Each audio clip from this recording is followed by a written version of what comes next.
Bonsoir à tous et bienvenue au 20h Magazine. La nouvelle est tombée dans la matinée de ce 4 février. Hage Geingob, président de la République de Namibie, s'est éteint à l'âge de 82 ans de suite d'un cancer. Homme politique et militant anti-apartheid de première heure, il avait récemment pris position en soutenant la plainte de l'Afrique du Sud contre Israël.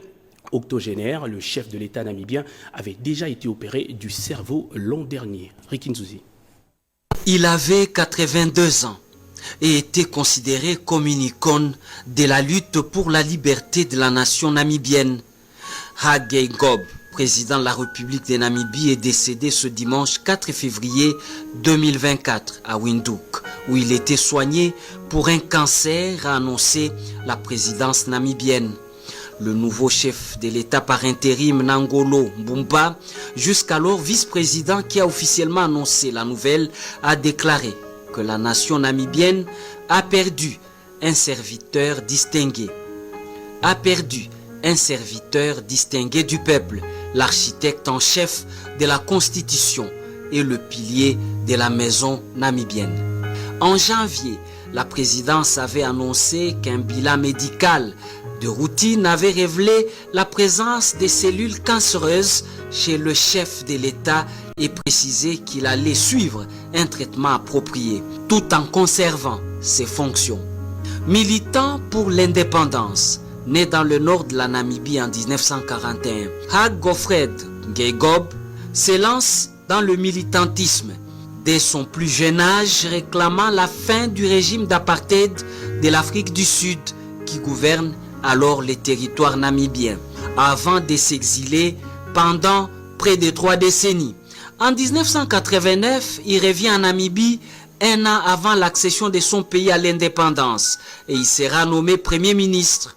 Il sera élu pour une première fois président de la République en 2014 avec 87% de voix et une seconde fois en 2019 avec toutefois moins de voix qu'auparavant. Plusieurs chefs d'État africains, notamment les Kenyans, la Tanzanienne ou encore le Sud-Africain, se sont joints au peuple namibien pour pleurer l'homme d'État.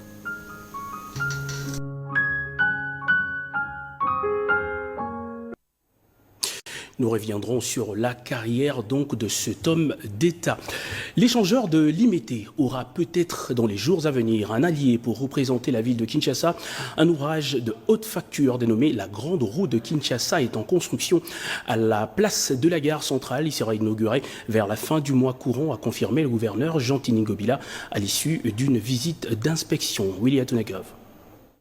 Les travaux de montage de la Grande Roue de Kinshasa à la place de la gare centrale dans la commune de la Gombe évoluent normalement. C'est le constat positif fait par le gouverneur manager de Kinshasa.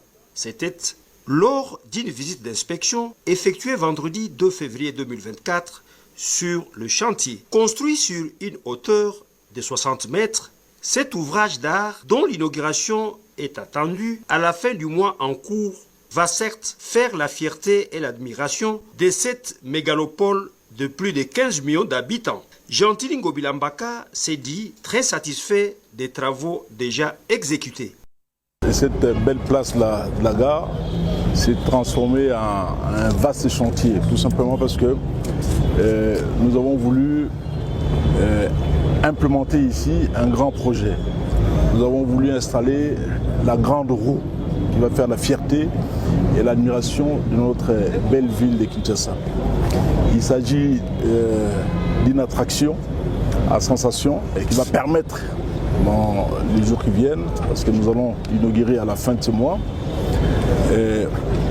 aux gens qui vont pouvoir l'utiliser, donc ils vont pouvoir monter dessus, d'avoir des sensations assez fortes et aussi de pouvoir avoir une vue panoramique sur la ville. S'agissant de la salubrité de la ville de Kinshasa, le premier citoyen de la capitale a renseigné que la situation ira mieux d'ici peu avec l'arrivée à Kinshasa, dès la semaine prochaine, du premier lot d'engins de salubrité commandé par la société partenaire turque Al Bayrak. Pour lui, le plus important, c'est le travail et non les discours ou les polémiques stériles.